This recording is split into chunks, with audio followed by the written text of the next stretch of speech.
Monggo ngopi bosku.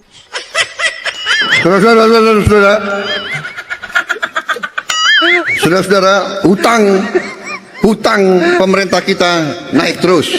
Di beberapa tempat sudah saya jelaskan bahwa semua pinjaman itu kita gunakan bukan untuk dimakan, lantas menjadi tai, itu saja tidak. Ya, toh? Tapi kita gunakan untuk membiayai proyek-proyek itu, ya. Sampai proyek-proyek itu adalah berhasil. Hasilnya untuk mencukupi hutang kita, tapi proyeknya juga masih ada nilainya. Coba sekarang di mana-mana saja lihat adanya pabrik pupuk di Kalimantan, di Gresik dan sebagainya, di Sumatera ada pabrik pupuk, pabrik semen itu dibangun dari pinjaman. Kemudian pabrik baja, lantas telekomunikasi, kemudian pesawat terbang, kapal-kapal dan lain sebagainya itu oleh pemerintah digunakan untuk membangun itu dengan mendirikan perusahaan-perusahaan milik negara. Berapa? 180 perusahaan negara. Nah, itu tadi ide cemerlang dari Bapak Presiden Soeharto. Permisi Pak, ini kan keadaan ekonomi rakyat sedang tidak baik-baik saja dan pengangguran meningkat. Apa tindakan Bapak? Mari kita joketin saja. Baik Pak, terima kasih. Monggo, silakan Bapak joget.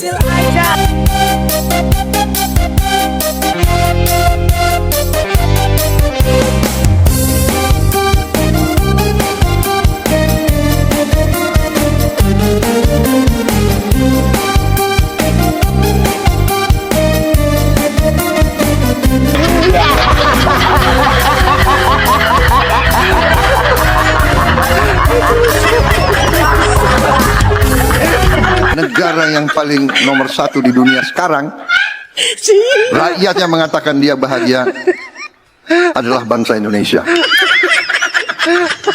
Hidup Jokowi!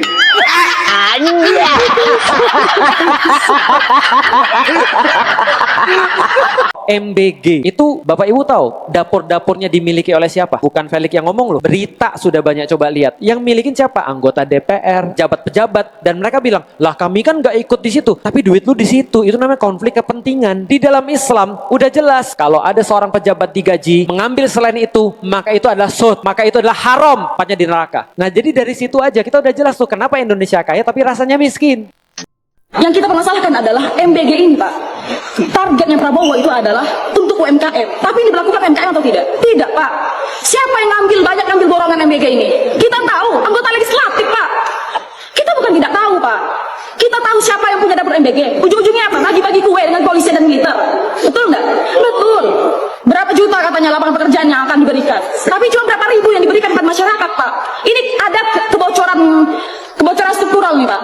Yang miss oleh pemerintah. Pemerintah melihat sebenarnya tadi butuh apa? Butuh tempat makan dan lain-lain. Ini kan kerja-kerja proyek ini, Pak, bukan kerja-kerja yang sifatnya untuk masyarakat. Tidak menyentuh, Pak.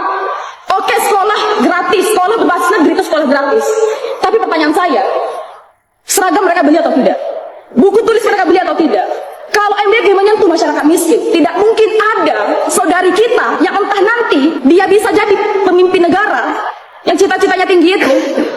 Tidak mungkin, Pak, mereka bunuh diri loh, Pak. Ini rezim Prabowo kejam sekali.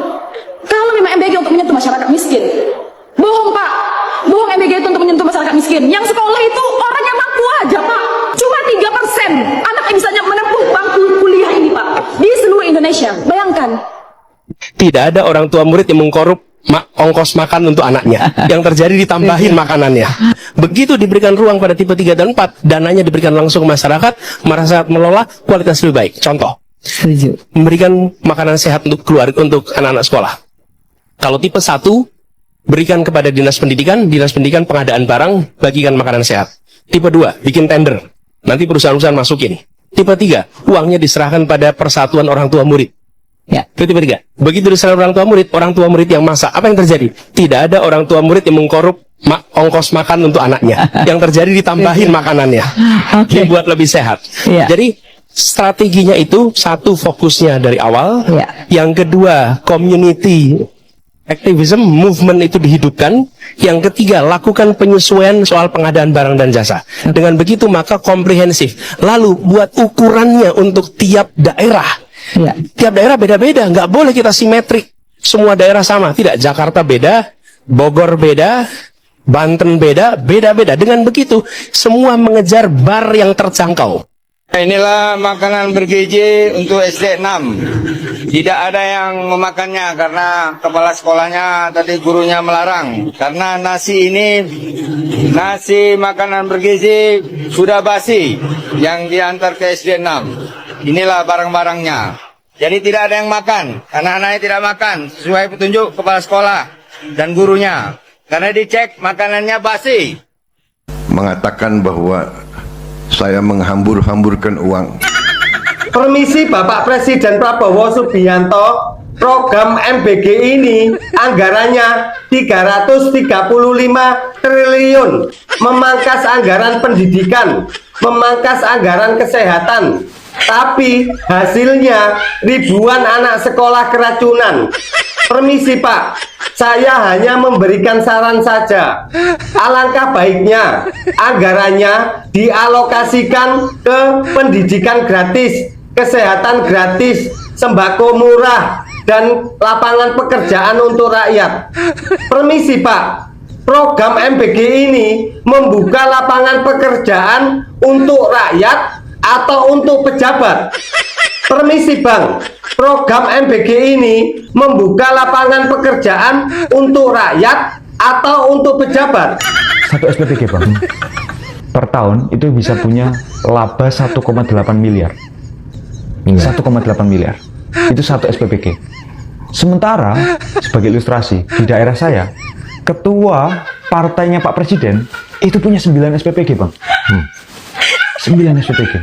Itu artinya per tahun dia punya 17 triliun minimal. 17 triliun.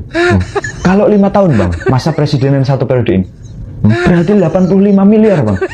Di 2029 nanti, kalau presiden yang hari ini berkuasa nyalon lagi, lalu ketua DPC ini harus mengeluarkan 10 miliar, 20 miliar, 30 miliar, bahkan 50 miliar untuk memastikan kemenangan Presiden Prabowo. Saya kira itu angka yang sangat kecil. Ternyata 472 dapur si hijau, 600 sekian dapur si coklat, dapur si partai, berapa ratus dapur pendukung-pendukungnya, berapa ratus, ya akhirnya tuh ketahuan gitu. Nah, itu tadi fakta Pak. Permisi Pak, program MBG ini membuka lapangan pekerjaan untuk rakyat atau untuk pejabat? Uang ini akan dimakan oleh korupsi, akan dihabis-habiskan untuk memperkaya oknum-oknum pribadi-pribadi. Baik Pak, terima kasih. Permisi Bapak Presiden Prabowo Subianto, jenengan ingat perkataan Bapak Presiden Soeharto.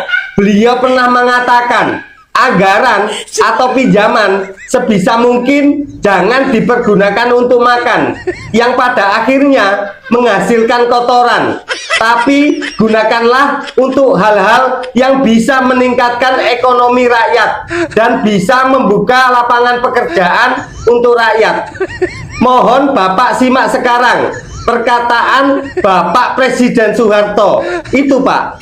Di beberapa tempat sudah saya jelaskan bahwa semua pinjaman itu kita gunakan bukan untuk dimakan, lantas menjadi tai, itu saja tidak. Ya toh? Tapi kita gunakan untuk membiayai proyek-proyek itu, gitu. Sampai proyek-proyek itu adalah berhasil, hasilnya untuk mencubutan kita, tapi proyek itu juga mesti ada nilainya. Coba sekarang di mana-mana saja lihat adanya pabrik pupuk di Kalimantan, di Gresik dan sebagainya, di Sumatera ada pabrik pupuk, pabrik semen itu dibangun dari pinjaman. Monggo ngopi bosku.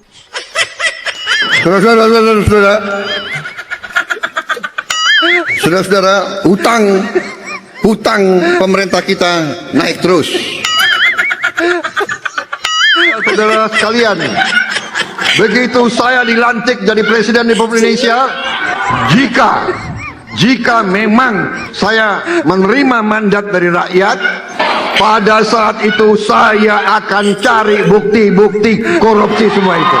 Dan pada saat itu, mulai saat itu, saya akan kejar koruptor-koruptor itu.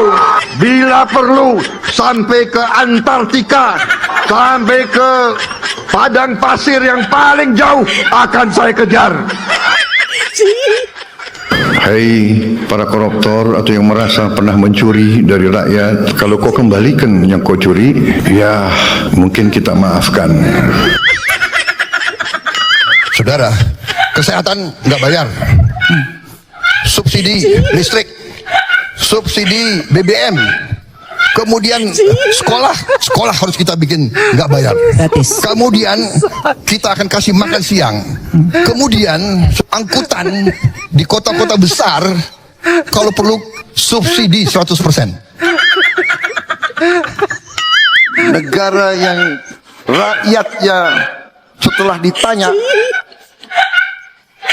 menjawab bahwa rakyat tersebut mengalami bahagia. Negara yang paling nomor 1 di dunia sekarang, rakyat yang mengatakan dia bahagia adalah bangsa Indonesia. Hidup Jokowi!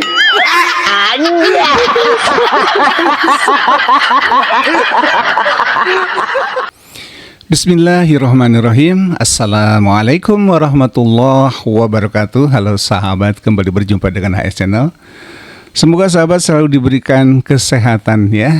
Dan tak lupa saya selalu berdoa, semoga sahabat juga diberikan kemudahan dalam mengais rezeki sehari-hari. Amin ya robbal alamin. Di tengah tentu kesulitan di berbagai sektor yang kita hadapi ini, efek dari salah satunya adalah gejolak geopolitik dunia, sehingga kita juga terancam untuk krisis energi.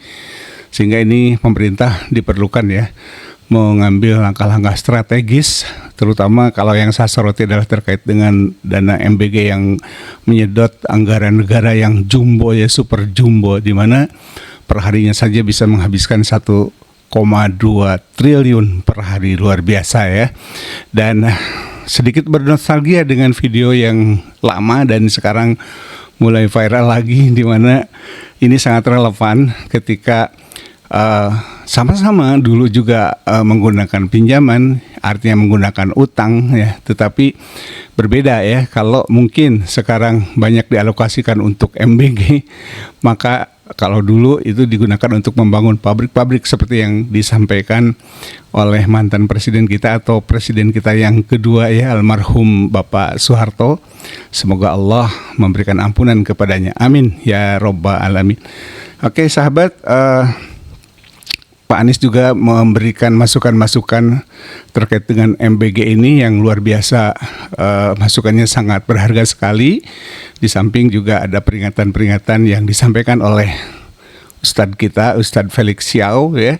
Mudah-mudahan ini menjadi sebuah tazkirah kepada pemerintah dan menjadi bahan untuk kontemplasi ya terkait dengan program-program yang sekarang lagi gencar dilaksanakan oleh pemerintah kita. Dan semoga saja apa yang juga disampaikan oleh netizen ya mau didengar ya oleh pemerintah kita. Artinya semoga rezim ini tidak berkepala batu ya, dan bisa menerima masukan dari rakyatnya. Ya, tentu saja masukan-masukan untuk mendukung program pemerintah menjadi lebih baik lagi ya, bukan untuk melemahkan atau bahkan bukanlah sebuah ujaran kebencian, tetapi ini merupakan sebuah alarm saja dari rakyat agar pemerintah tidak keluar dari rel yang seharusnya, di mana tentu pemerintah yang baik ya menghendaki atau memiliki tujuan untuk mensejahterakan masyarakatnya atau rakyatnya ya, sejahtera lahir dan batin. Apalagi tadi disampaikan juga oleh Pak Anies ya beberapa alternatif, dan pada titik ini saya sih memang sangat setuju kalau program MBG ini ditinjau ulang di tengah kondisi masyarakat yang semakin sulit ya akibat dari mau tidak mau terpengaruh oleh yang terjadi sekarang di dunia, yaitu gejolak geopolitik di mana terjadi perang Iran ya melawan rezim Zionis Israel dan Amerika ya, yang mana tentu berpengaruh kepada negara-negara di seluruh dunia. Dan ini tentu memerlukan sebuah langkah strategis dari pemerintah agar efek-efek yang ditimbulkan oleh gejolak geopolitik dunia tersebut tidak kemudian menjadikan kita terus terpuruk, semakin terpuruk ya.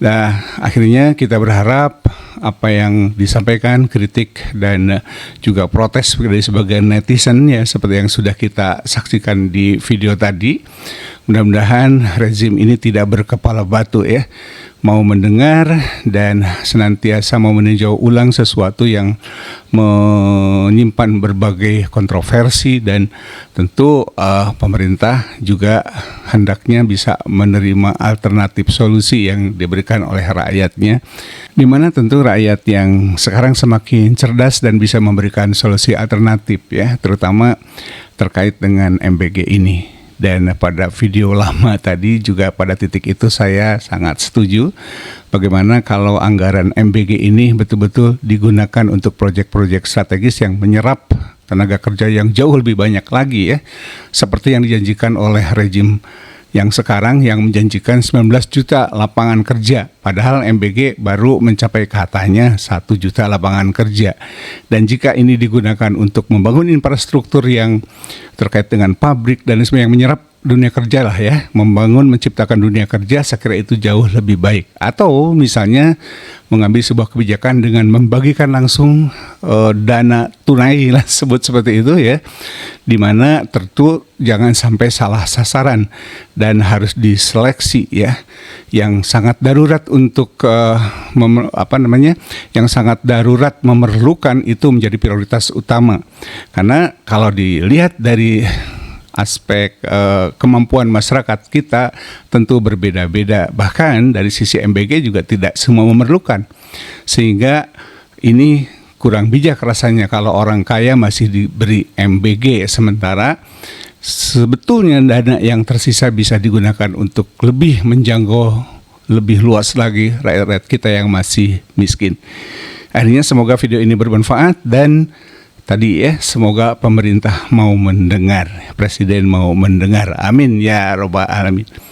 Terima kasih sudah menonton, dan saya selalu berdoa semoga kita selalu dalam lindungan Allah Subhanahu wa taala dan bisa segera keluar dari berbagai krisis di berbagai sektor ini ya. Amin ya rabbal alamin. Aqulu qouli hadza wa astaghfirullah li wa lakum. Wassalamualaikum warahmatullahi wabarakatuh. Merdeka.